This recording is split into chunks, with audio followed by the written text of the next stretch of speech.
Gràcies, alcalde. Bé, avui el govern ens presenta una mesura de govern que, fruit d'una proposició d'Esquerra Republicana i del vot unànime de tots els grups, marcava el tret de sortida o el punt de sortida d'una estratègia d'alfabetització de la ciutat de Barcelona, entenent que per tots els grups era una prioritat i és una prioritat el marcar un punt de partida i el marcar una estratègia clara i definida del que és l'alfabetització digital a la nostra ciutat.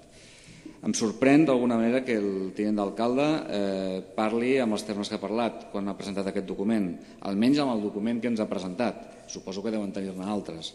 Vaig assistir a la roda de premsa del govern i del portaveu d'Esquerra Republicana, no perquè m'haguessin convidat, sinó perquè me'n vaig enterar de rebot, però en qualsevol dels casos, allà vaig intentar esbrinar o treure l'entrellat amb alguna mica més d'informació de la que fins i tot ara tenim. Em sap greu. Ens sap greu i ens sap greu al nostre grup el fet que un tema tan important com aquest es tracti com si fos una nota de premsa i una mesura de baixa volada, per entendre'ns. Ara ens ha dit el pressupost d'aquesta mesura, 3 milions i escaig d'euros. Un pla d'aquestes característiques que ha de tenir un recorregut del 2010 al 2015 em sembla un inici, estratègicament parlant, molt trist i molt magre. Per què el considerem trist i magre, aquest inici de pla?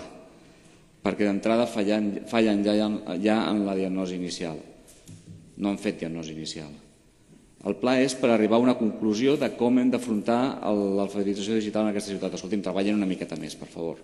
Treballin una miqueta més. Tenen dades i suposo que tenen professionals per poder-ho fer. Treballin una miqueta més. De fet, hem notat en falta saber quin és el perfil de l'usuari tecnològic i no tecnològic d'aquesta ciutat. No sabem ni els marges d'edat, ni els nivells de coneixement inicial en ús de tecnologia.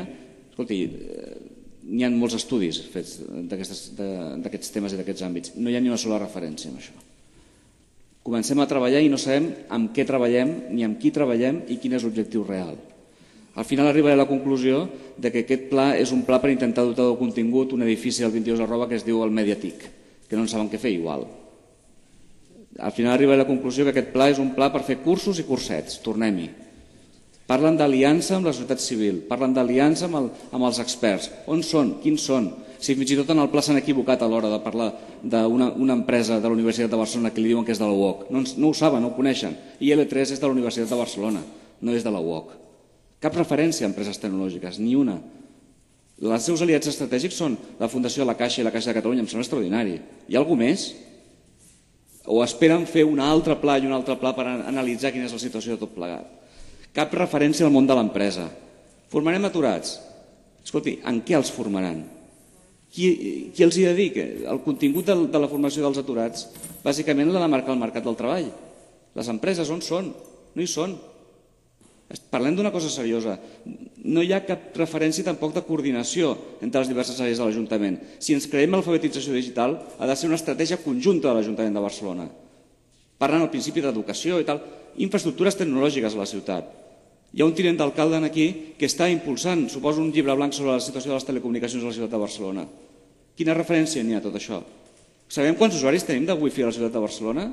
Sabem quina és la connectivitat de les empreses? Sabem quin és el nivell tecnològic de les empreses d'aquesta ciutat? Qui ocuparà aquesta gent?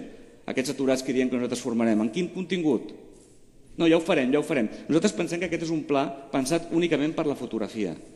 Molt bones intencions, una gran idea, em sembla extraordinari, però només per la fotografia. Gràcies.